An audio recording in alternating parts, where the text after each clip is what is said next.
So Roger, Alf here. I'm ready when you are. Great, thanks, Alf. So thanks, good afternoon, and welcome to this, our very first Solution Day webinar of 2021. I hope you're all well and safe in the weird and wonderful world which we now inhabit. I'm joined this afternoon by my colleagues, Alf Sutherland and Renaud Lelimousin, who are going to be conducting our presentation this afternoon. But before I hand over to them, just a few housekeeping points. First of all, this presentation is being recorded. Everyone who attends will receive a copy of the recording sometime tomorrow. If you need a copy of the slides, there is a copy in the handouts, along with some relevant white papers. If you have a question, please feel free to enter that into the Q&A window. We will try and answer questions at the end, but if we run out of time, rest assured we'll come back to you and answer your question by email after the presentation. So without further ado, I'll hand over to Alf and Renaud to introduce themselves and kick off our presentation.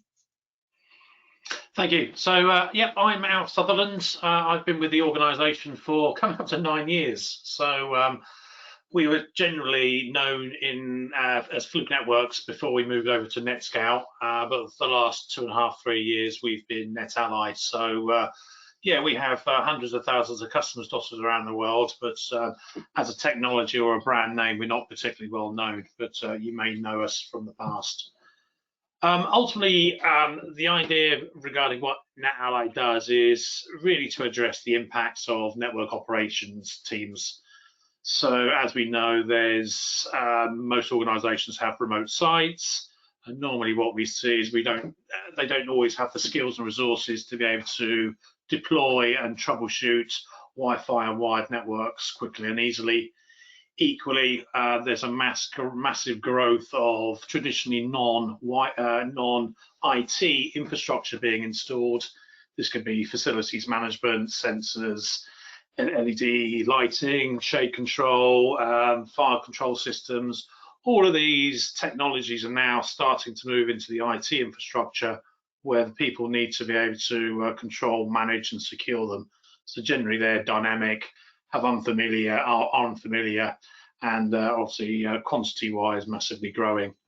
And generally, what we see with most organisations, there's no standard approach to be able to deploy, troubleshoot, and manage and secure these devices in a consistent way. So really, what NetAlly does is really to provide an element of simplicity, visibility of really what's going on, and if there are any problems, the ability to get to the root cause of the problem in a collaborative way, so you can give it to the right person or team to actually get things resolved. So when someone complains the network is slow, most of the time you really want to quickly triage the problem to actually figure out whether it's the user, the device, the air or the wire, where it's the network, which is obviously commonly blamed, but it could be a captive portal, could be a power Ethernet, could be a subnet, VLAN type of issue proxy, could be a server, could be the internet, or it could be a server application internet, or it could be a performance problem. So again, getting to the root cause in a quick and easy fashion is really what the whole idea of our tool set is really about. So for those who have probably seen this in the past, we have a range of Wi-Fi orientated solutions and wired ones, all aimed at different sort of job levels within an organization, whether it's planning, deploying, first line troubleshooting, all the way up to the more sophisticated tools, more for the network security, advanced engineers. But ultimately today is really focused around the Wi-Fi side, and Wi-Fi, let's face it, is everywhere and it's constantly changing. So what most people do is obviously design your Wi-Fi environment based on your specific requirements. That could be indoor, outdoor, sort of mixed type of environment. Sometimes you don't want coverage everywhere. Obviously, normally you want them in specific areas where most of your users are located, or particular zones. But equally, you might have areas where you don't want Wi-Fi for certain security purposes. Equally, every sort of wireless network or SSID has its own specific sort of function. Obviously, most of it is internal sort of corporate general user activity, but normally most organizations now have some form of guest requirements, and more often than not, specific applications in certain areas based on your sort of business need. So this could be some form of facilities management, could be an audio visual capability, could be a specific security voice, so secure or even voice type of SSID as well. So again, all sorts of things to take into account when you actually design and plan. But most critically is usually where your users are sitting, the density of users, and their actually throughput requirements as well. So the table on the left-hand side gives you sort of an indication of what type of applications require what type of throughput. And more often than not, it's actually not as much as most people think to provide a reasonable quality of service. But we all know once you've planned and you've deployed, we always recommend doing a survey so you can actually validate your requirements. But more often than not, over a period of time, most people don't realize this, is the wireless environment changes. The main reason for that, more often than not, is the wireless LAN management platform.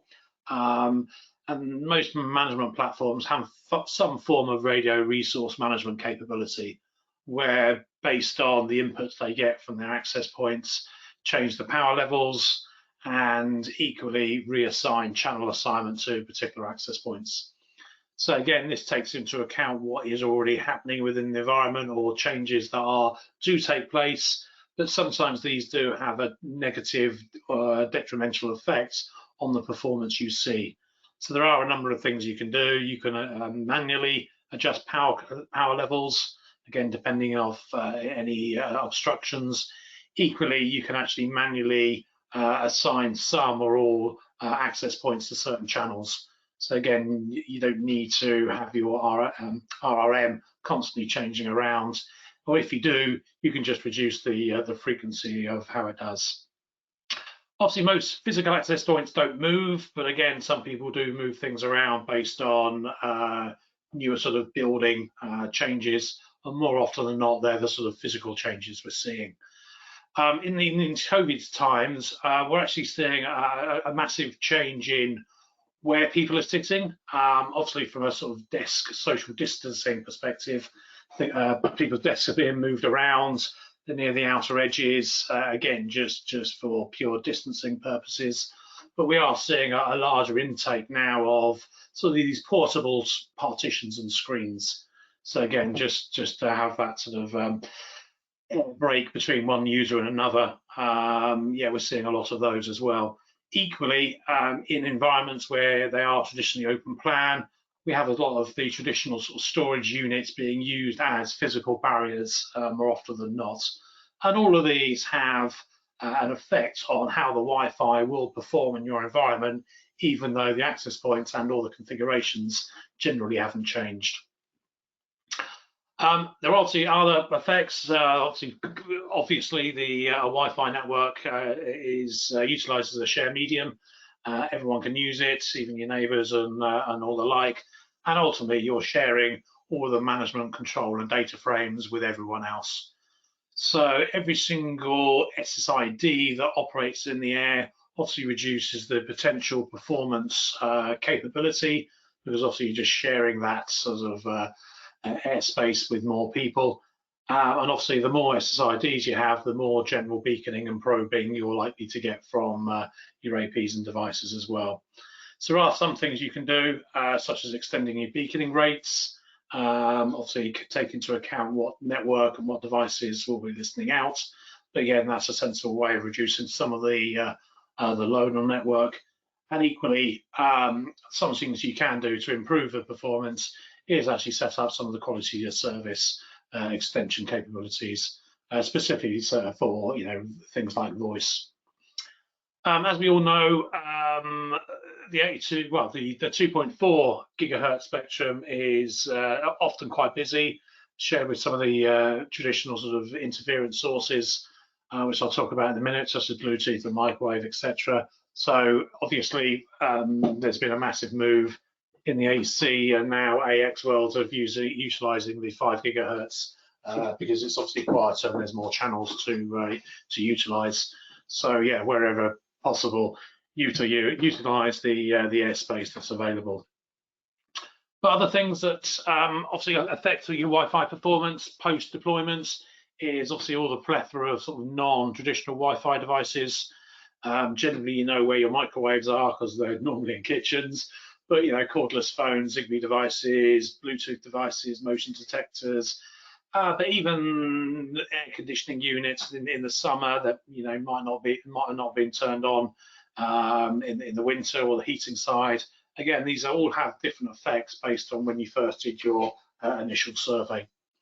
So yeah, and obviously there's a plethora of Wi-Fi gadgets as well. So normally the only way of really seeing this is having some form of spectral analyzer, and sometimes they're difficult to understand. So being able to identify, detect, identify, and classify is half the battle.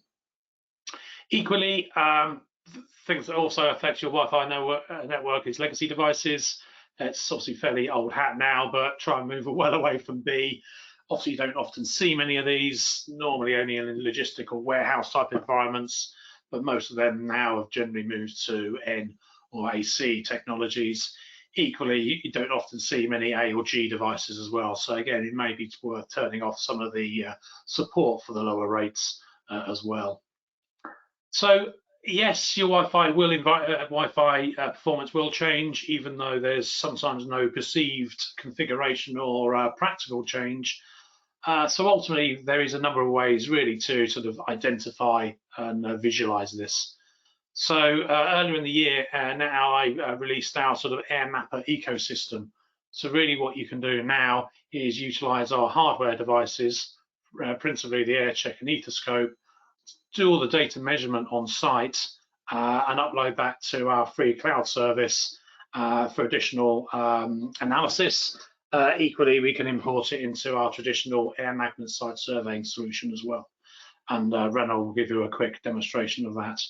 But the whole concept of AirMapper is to actually reduce the level of skill needed for someone to do a quick site survey or a quick validation of network performance. So all you really need is one of our physical handheld devices. You can get the map pushed down from Link Live. So all the person on site needs to do is open up the AirMapper app and then basically click start, walk around the environment and take measurements. So they don't need anything else. They don't need any particular Wi-Fi knowledge or skill.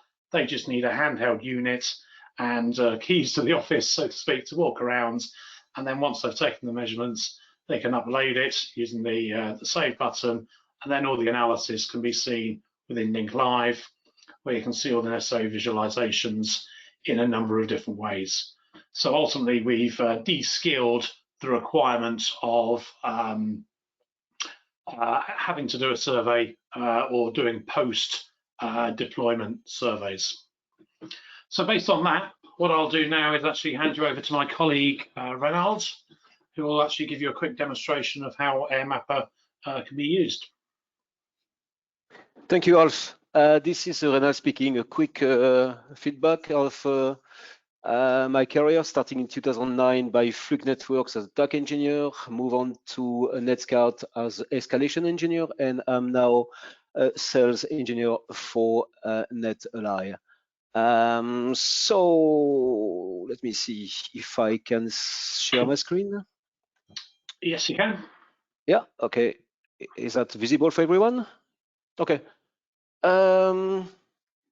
So to add a little bit more on what Alf already mentioned, offices are very often redesigned to fit first more employees.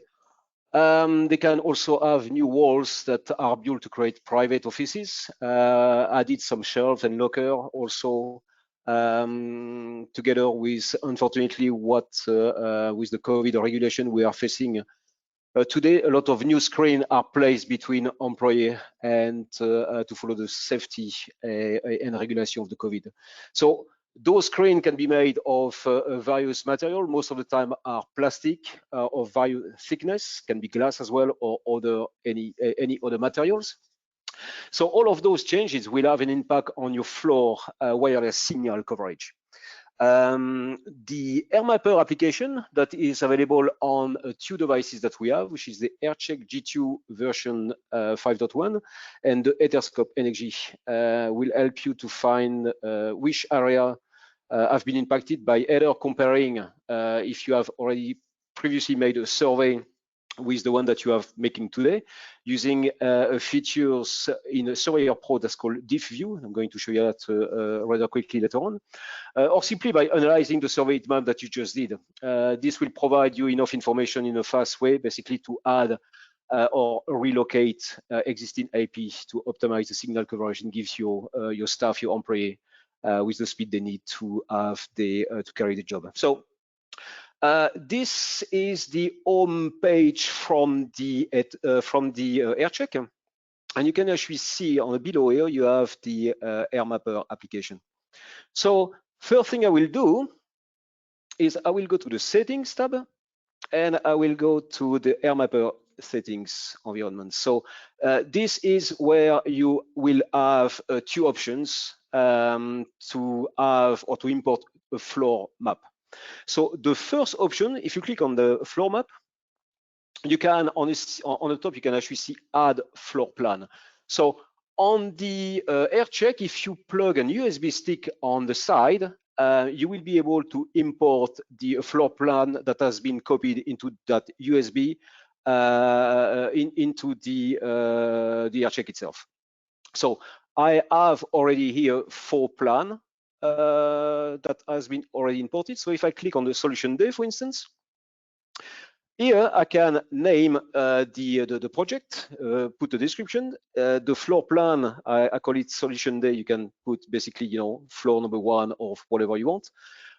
You can also select the propagation. In here, it's 8 meters as it is an open office. And you have in here the possibility to choose between a passive survey and active survey. So first thing I will do is go back to the floor plan, and you can see there is a little pencil on the right hand side. Just click on it, and the first thing you want to do is to calibrate your map. So let me rotate this. You can see there is 2 cursors showing up on the map here. You can actually move them to a location that you know what dimension they are.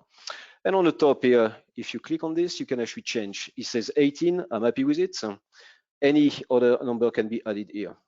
Just click on done. And that is how you calibrate the map. So I just go back. I want to apply the changes. It will take a few seconds. And then I will be able to actually go back to the main. Yes. And now I will be able to go back to the main page, the home page, where I can click on AirMapper. And from here, I will just have to click on the map and start collecting some data. Okay, so I will walk around, and what's interesting on the new version of the AirMapper is that at any stage, if you find there is something that has been moved or something that has that is slightly different than on the first walk that you did maybe a month ago, you can always put some note on the map itself. So if you are on the spot here and you press the finger at that specific location, then that will open a small notepad where you can enter some comment. And those comments will also be uploaded into Link Live, and I'm going to show you that in a minute how it looks like. So basically, you just walk around and point every 2-3 meters to collect all the data that will be able to expose afterwards the signal coverage of your office. I'm not going to do too much. So if you made any mistake, you can actually see on the bottom left that you can actually come back. And if you say, well, I'm not supposed to actually go to that office, then you can actually delete it and carry on that way. Okay, so from here, you can actually stop and resume. If you want to move from that last point that you did into another location without taking any data, then you can actually, when you arrive to the next location, press on resume, and you will start collecting data again from that specific point. Clear, obviously, that will clear everything that has been collected. And save, you have two options. You can save directly to our cloud service or locally. Okay, so for this example, let's put it as the link live, and then I will save it here. Now, as I mentioned before, you have two possibilities or two survey type. You have a passive, but you also have the active survey. So the difference with the two is that the active needs to have a connection to your network, and that is when you press on start, you will be prompted to select one of your network that you want to be connected to actually carry on and start your active survey. So that will take a few seconds to complete. And also a feature that is quite important as well when you do an active survey is, and let me show you that now, is to actually set up the roam threshold. So it is on 60, normally it's a 75 as a default. I put it down to 65 dBn. So what's important here is when you're going to do your survey, you will also have the possibility to get all the data from the roaming action as well. So let's connect again, and then we're going to do a quick survey, and I'm going to show you on Link Live how this is displayed. Again, as I mentioned before, you have two options to upload the floor map, one with the USB, and that is basically what we did, and the other will be to actually connect directly with or to upload the floor plan in the on Link Live and just push it into the device that you want to use. Okay, so let's do that here. Go back and then start. Then I choose again my network, and now I will have the roaming threshold set up as well when I do my survey. So that will take a few seconds. So we establish the connection, we get the IP. So when everything is green, you will be on the bottom seeing the logo from the AirMapper. When I click on it, then I come back to my map here. Again, this is a touch screen. So if you have a very large map, you can actually just with your finger, the same way that you will do on your Android phone or Mac, you will be able to actually zoom in and out of the location that you are. So I'm just going to make a quick walk in here. Same again with the active survey, you can just press on any location on the map and add some notes if needed. And this will be also uploaded into Link Live or save locally. So I will say that this is enough for now. Stop. And then again, the same option. Then I will go to save, Link Live. I'm happy with it.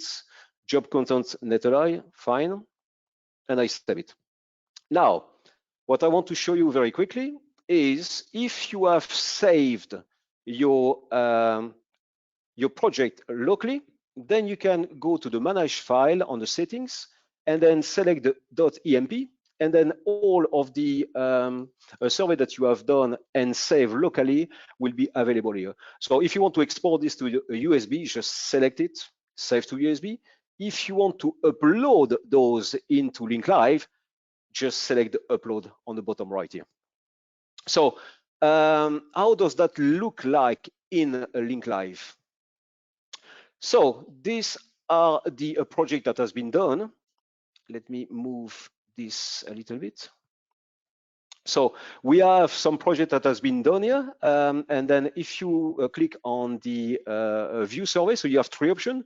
You can either export it directly to Surveyor Pro that create a .amp file.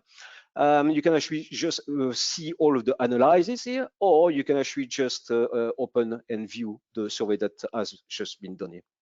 So it's going to display the map. It takes a few seconds. And then from the map on the top, you can actually just select any point that has been ticked on the map. You can actually just click on it, and you have more information displayed on the right-hand side here. you can export all of those from the list that you have here: the signal, the noise, the SNR, co-channel interferences, and all the other features can be exported to a report. Okay, and the same will go for the passive survey. Now, what I want to show you is how from the link live you can actually import a map. So I am logged in my into my link live account here, and on the bottom right you can actually see there is a plus sign. If I click on it, there is two little logo that are showing up here. There is one that is import AMP file. If that has been created and you want to review the survey that has been done, you can upload it into link live. You can also click on manage. So when you click on manage plan, you can import a map here. So let me drag and drop one that I have on my desktop here.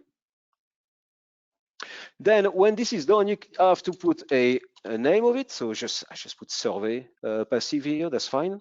And then you want to calibrate it. So I just click on calibration. And with my mouse, I'm going to the map here and I'm going to select two specific points when I know what the distance are. So I will put it in feet, doesn't matter. And I will say that about 25 feet. Then I will click and select set calibration. And then I publish it.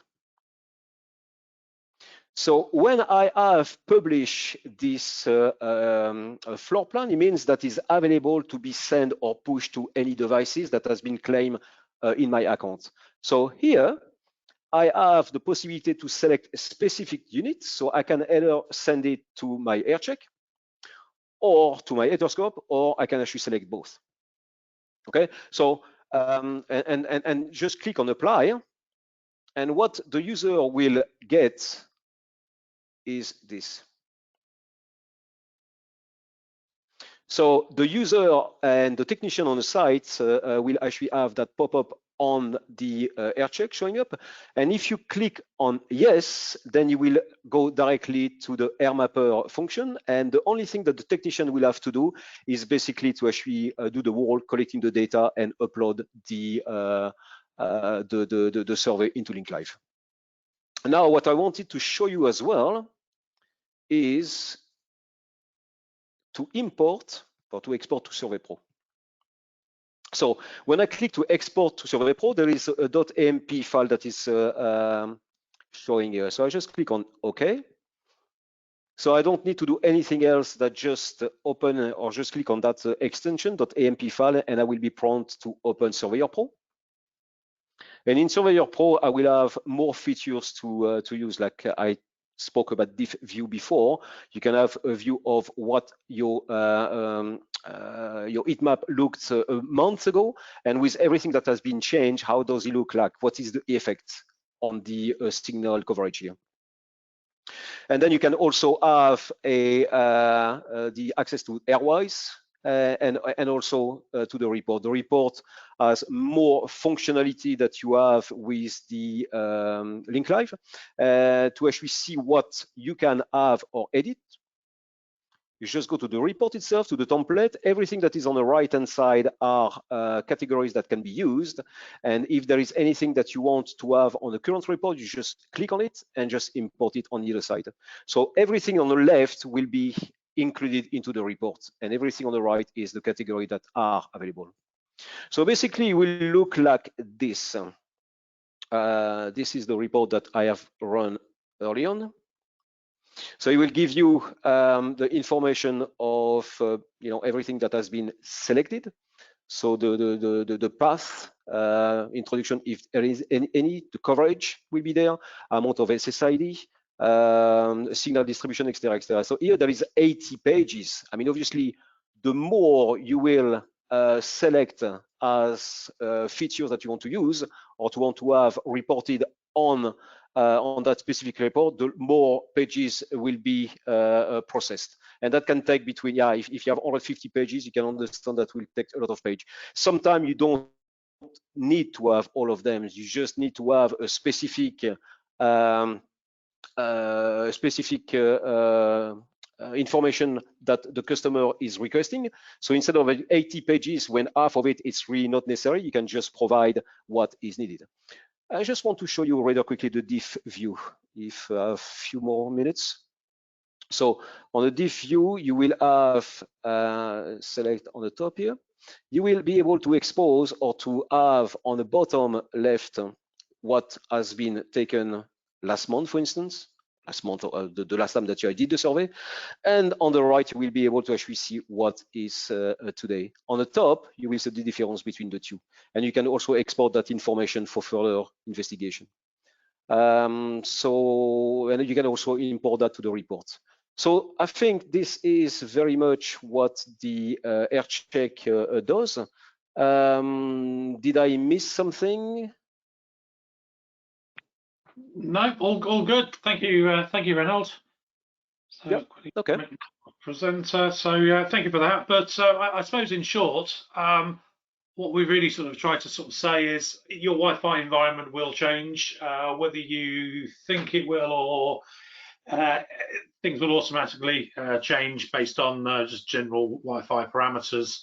And the best way to actually visualize that is to do a quick walk around the environment.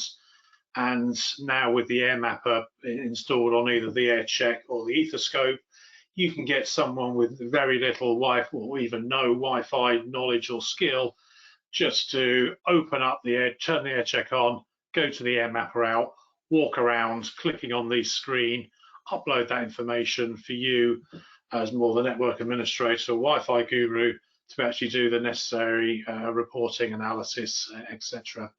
And as Reynold just showed you at the end, if you use Air Magnet Survey Pro and the diff view capability, you can actually see the differences between Survey 1 and Survey 2 over the course of the time. So you can actually see how wireless performance, signal throughput, etc. has actually changed. So yeah, ultimately Air Mapper is a free application as part of the Air Check or Ethoscope. But to see some of the visualizations in Link Live, you do need our AliCare support contract. So ultimately, that concludes our sort of presentation. Yeah, NetAlly has a whole suite of wired and Wi-Fi solutions for you to sort of understand your wired and Wi-Fi environments, and we do it in a way that's simple, visible, and collaborative. We do have a wealth of information. Our website is, at the end of the day, the best location. Within each product page, there's an overview, virtual demos, and additional documentation as well. And we also have a wealth of information or more technical orientated information on our YouTube site. So just go to YouTube and do a quick search for NetAlly, and you'll see a wealth of information on there as well. So I suppose that's it from me. We are hosting a number of other solution days. We've got another one in just under half an hour regarding Wi-Fi speed tests or performance tests. But we're also hosting two in 2 weeks' time on the 25th. And again, if you would like to join those, please do. Just go to our website and search for those webinars. So yeah, finally, thank you. I'm Matt Sutherland. Feel free to reach out to myself or Reynold or even Roger. Thanks to Roger for hosting this event, and apologies for slightly overrunning. Roger, do we have any questions at all? No, we don't have any at the moment. If you do have a question and you'd like us to address that, please enter that into the Q&A window. And we will just spend a quick amount of time to answer that. So I'll just give it a few seconds in case there are any last-minute questions to come in. No, not seeing anything. Everything seems pretty clear then. Thank you once again for your time and attention this afternoon.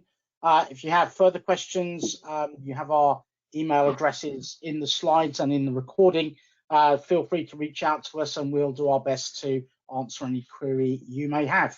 It just remains for me to say thanks to Alf and Reynold for presenting this afternoon, and we look forward to seeing you at another one of our Solution Day sessions in the near future. If you have ideas for problems you'd like us to address, then feel free to contact us with your ideas as well. Thank you very much.